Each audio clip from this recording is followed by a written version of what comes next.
Hi everyone, happy holidays. Welcome to another weekly Forex forecast for the week ending January 1st, 2021. My name is Justin Bennett with Daily Price Action, and in today's forecast, we're going to talk about the euro, the pound, the dollar yen, the euro versus the Australian dollar, as well as gold or XAUUSD.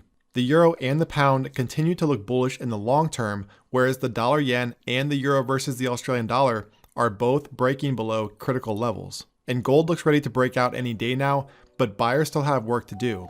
So we're going to get to all of that in today's video, so let's get to it right now.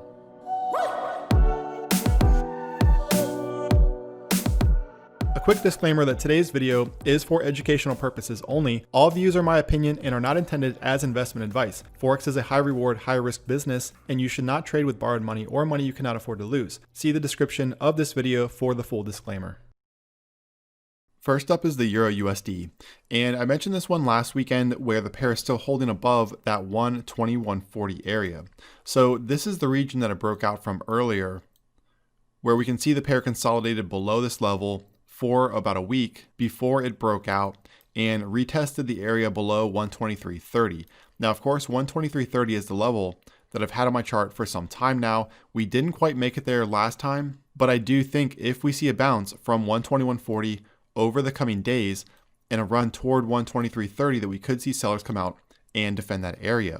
Now, if we get a daily close below 121.40, that could open up this 120 area. Notice how we never did have a retest of 120 as new support. This was the range that was intact for the euro for several months. We broke out from that on December 1st, but never did retest that level as new support. So there is still a chance that we could see a rotation lower from the EURUSD and a retest of 120 as a new support level. But ultimately, looking at the monthly time frame, this is something I've talked about for months, where this 20-year pattern, this 20-year symmetrical triangle broke out recently back in July, and ever since then the pair consolidated here on the monthly time frame and recently broke out. So you can see here we had several months of consolidation.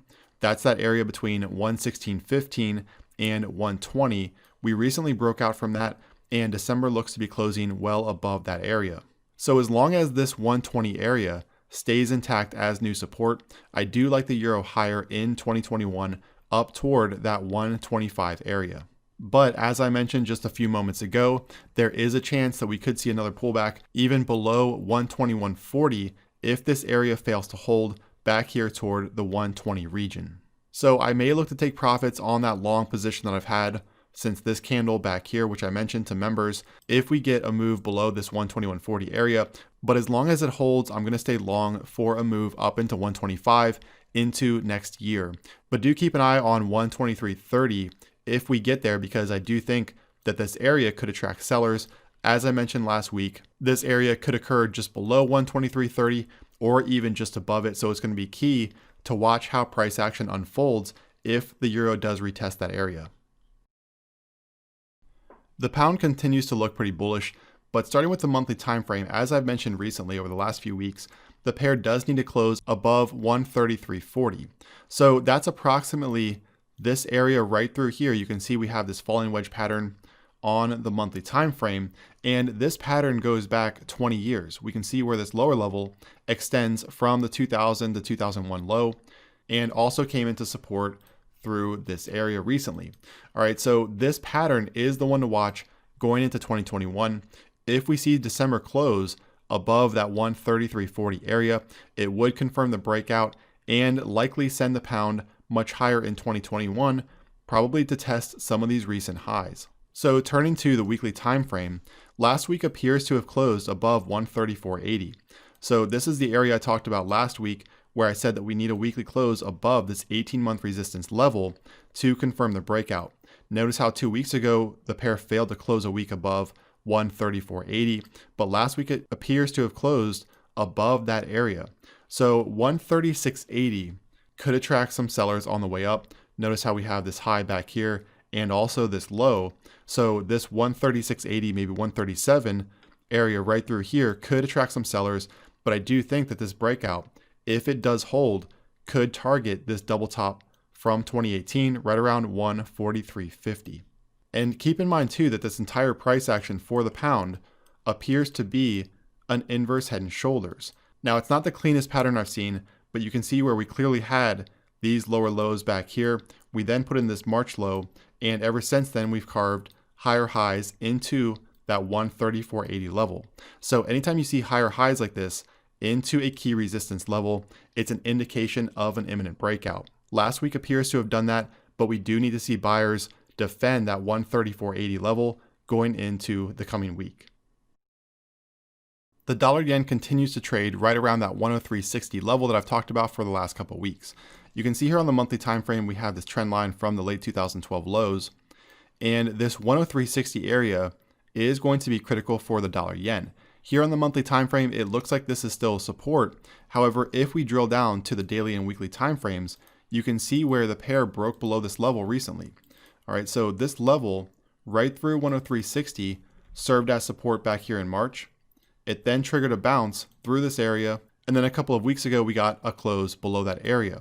Since then, 103.60 is serving as resistance. You can even see here on the daily time frame where this area recently broke down and triggered a selling opportunity. So I talked about this candle right here on the blog, pointed it out as a selling opportunity, and you can see where so far we've had a 50% retrace of that level. All right, we even had a retest, another retest right here that triggered a long upper wick. Now, whether or not the dollar yen can hold below this 103.70 area on a daily closing basis is yet to be seen, but so far that breakdown on the weekly time frame is holding up. So as long as the dollar yen stays below this 103.70 area on a weekly closing basis, I do like the pair lower toward that 101 support area. So if you follow me for a while, you know that I've liked 101 for the last few months based on the fact that it was resistance back here and then support through this area, and of course support back here in March. So the dollar yen continues to look bearish as long as it stays below 103.70. Just keep in mind that there are no guarantees. We could see the pair close back above that area, but even if it does, buyers would have to carve the first higher high. Notice how ever since February of this year, we've had these lower highs from the pair. So as long as this is the case and the pair trades below that key trend line, I do like the dollar yen lower toward that 101 area. Now, of course, these recent lows through here could provide some support, so you're going to want to keep an eye on that area just above 103. But if we get below that, I do think that 101 is in the cards for the dollar yen going into next year. In last week's forecast, we looked at the euro versus the Australian dollar. It's a very straightforward setup here on the weekly time frame. You can see that the pair carved this really well-defined trend line as support here over the last couple of years. It then broke down on this candle. So notice how we had this bounce right here. We had a lower high based on this one back here, and we then broke down. So we had a weekly close below that area. And ever since then, this 161.50 area has held as resistance. Now, again, I talked about this last week, so there were several opportunities to get in here. And furthermore, if you look at the price action during this period, the pair may have formed this massive head and shoulders pattern. We have the left shoulder back here, we have the head, and we have what could be a right shoulder.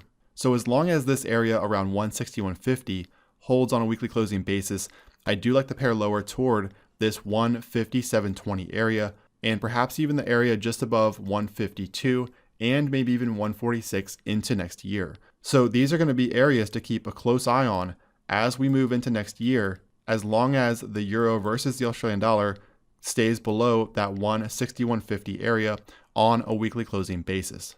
You can even see how on the daily time frame, the pair is holding below that level. So on the daily, notice back here it was support.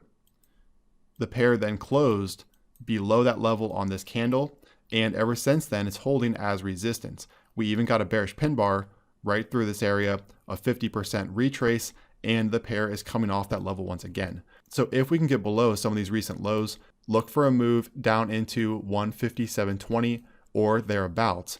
Alternatively, if the pair were to close back above 161.50, that could negate this entire setup and send the pair higher.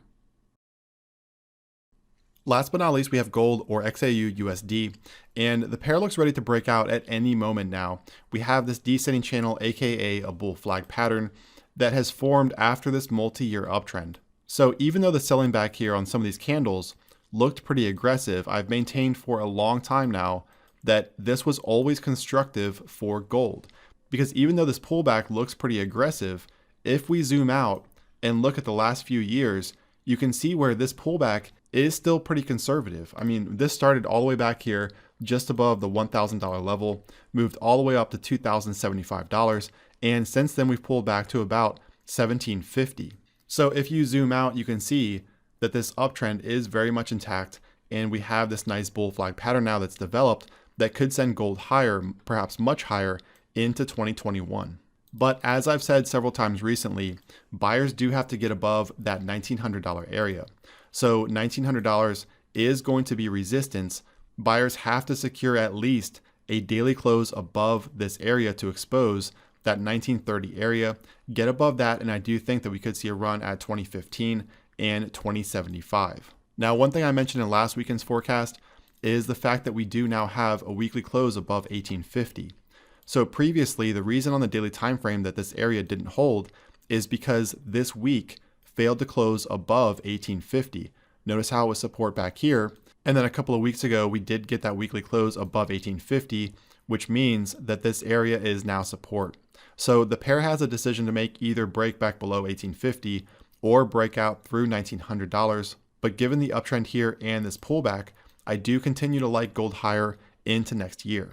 And lastly, if I use the March low as the start of a flagpole, I talked about this recently where the measured objective for this pattern could come in around $2,380. So this was the March low, and of course we have this high at 2075. This is the all-time high for gold. If we use this as the flagpole and then use this low down here around 1750 as the low for this pattern, the measured objective here would come in right around 2380. So we could see 2380 in 2021 as long as buyers can confirm this pattern with a daily followed by a weekly close above that $1,900 area. If they can do that, look for a much higher gold in 2021. Just keep in mind that we could have several more days or even weeks of consolidation before buyers can finally push gold higher up toward 2015, 2075, and perhaps even that 2380 area. If you enjoyed this video, give it a thumbs up, leave your comment below, and be sure to subscribe to my channel. See you next time.